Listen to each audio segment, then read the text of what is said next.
Much later. Hello mga tropa. So our destination for today ay titignan natin kung totoo nga ba may pabrika ng mga tao. So samahan nyo ako panoorin at tunghayan natin. 2 hours later. So mga tropa, nandito na tayo ngayon. So lakad-lakad muna, titignan natin kung totoo nga ba. Ito daw ang pinapalaman sa burger. So masarap kaya nito. So panoorin natin ang full movie mga tropa para malaman natin kung totoo o hindi, 'di ba? So tamang lakad lang para makapunta sa destination, 'di ba? Sana sa tamang tao na ako mapunta. A few moments later. Ito ay pabrika ng karne ng tao. Pinatumba nila ang mga tao at saka inilagay sa mesa.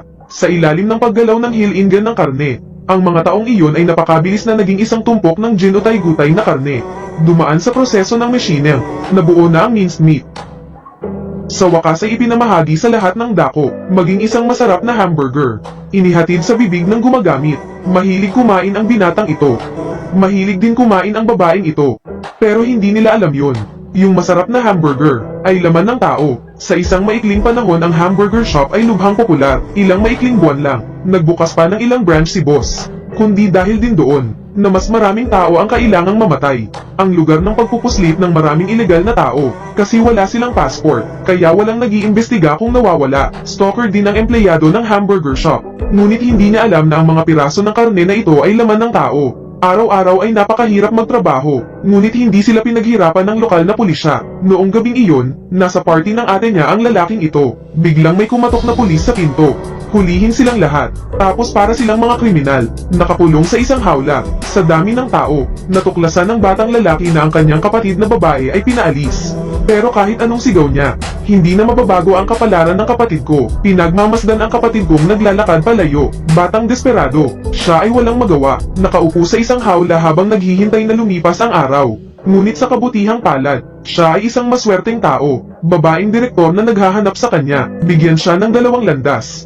Ang isa ay pupunta sa isang nursing home upang linisin ang mga palikuran sa loob ng 2.5 taon.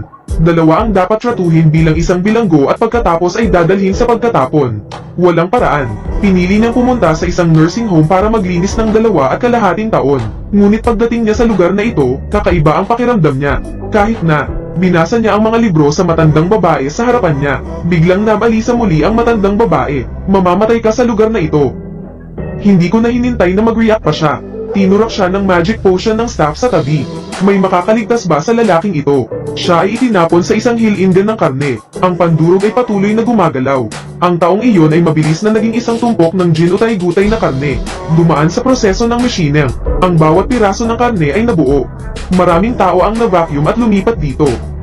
Ang karne ay nagiging masasarap na pagkain at pagkatapos ay ipinadala sa mga mamimili. Ang bawat hamburger restaurant ay gumagamit ng karne na ito.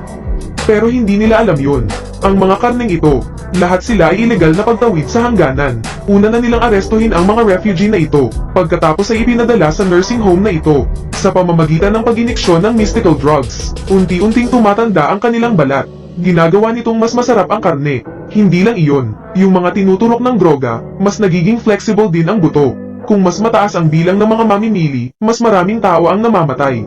Sa araw na iyon ang lalaking ito ay ipinadala sa isang nursing home bilang isang empleyado. Ngunit nagsimulang magtrabaho. Sabi ng isang matandang lalaki na napakahalimaw, mamamatay ka sa lugar na ito. Hindi ko na hinintay na mag-react pa siya. Agad na tumakbo ang mga tauhan sa tabi. Tinurak siya ng magic potion. Medyo malabo yung lalaki. May kakaiba kasi akong familiarity sa matandang babaeng yun. Bukas, sinasamantala ko ang oras na walang empleyado sa paligid ng matandang babae. Pumunta upang magtanong tungkol sa sitwasyon. Sino ang nakakaalam ng biglang hinawakan ng matandang babae ang kanyang kamay? Nagsimulang sumigaw. Nakita iyon ng staff at mabilis na nag-inject ng panibagong dosis ng gamot. Saka tinulak palayo ang matandang babae. Iwan mo na lang siya ng laruan. Sumapit ang gabi. Boy na nakaupo at nakatingin sa laruan sa kanyang kamay. May pangalan ng kapatid ko. Hindi ako makaupo. Palusot sa kama ng matandang babae. Itaas ang buhok ng matandang babae. Lumilitaw ang isang pamilyar na tato sa likod ng tainga. Ay ang kanyang kapatid na babae. Labis na nag-aalala ang bata sa kaligtasan ng kanyang kapatid. Kaya tumalikod at umalis. Sa hindi inaasahang pagkakataon, nakita ng mga tauhan. Bugbugin siya, maghintay hanggang magising siya, ay nakatali sa isang wheelchair, sa isang gabi lang, na naging matanda na siya. Para sa pagprotekta sa maliit na network, batang lalaki na nagpapanggap na natutulog, paglabas ng mga tauhan. Bahagya niyang ibinaba ang kamay. Umalis ka sa mga lubid. Tumakas sa lugar na ito. Kumilos ka bago ka makapag-isip. Tumakbo siya palabas ng kulungan. Napatulala siya sa eksenang nasa harapan niya. Ang mga nabubuhay pa ay na-vacuum. Pagkatapos ay humiga sa conveyor belt.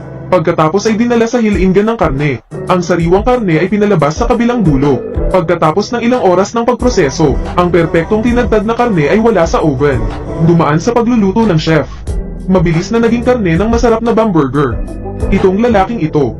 Takot tumakas. Ngunit hindi inaasahang natuklasan ng mga tauhan.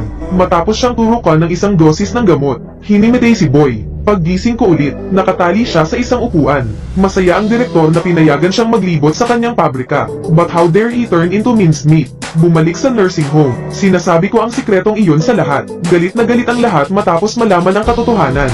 Hindi alam yan. Isang pakikibaka ang sumiklab. Napakabilis na nahawakan ang lahat ng mga tauhan sa lugar na ito. Nagmamadali silang pumasok sa elevator para makatakas. Ngunit sa hindi inaasahang pagkakataon ang elevator ay patungo sa pabrika. Nilock pa ng lugar na ito ang mga kaibigan nila. Ililigtas sana siya ng bata. Biglang may humawak sa leeg ko mula sa likod. Hindi nagtagal ay binugbog hanggang himatayin.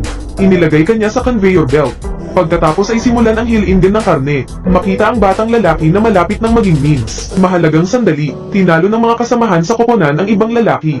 Iligtas ang bata.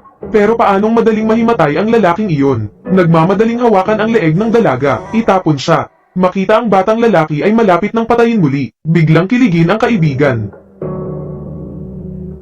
Pagkatapos ay lumabas at patayin ang isa pang lalaki. Sa susunod na segundo ay itinapon siya sa conveyor belt, sa ilalim ng paggalaw ng hilingan ng karne.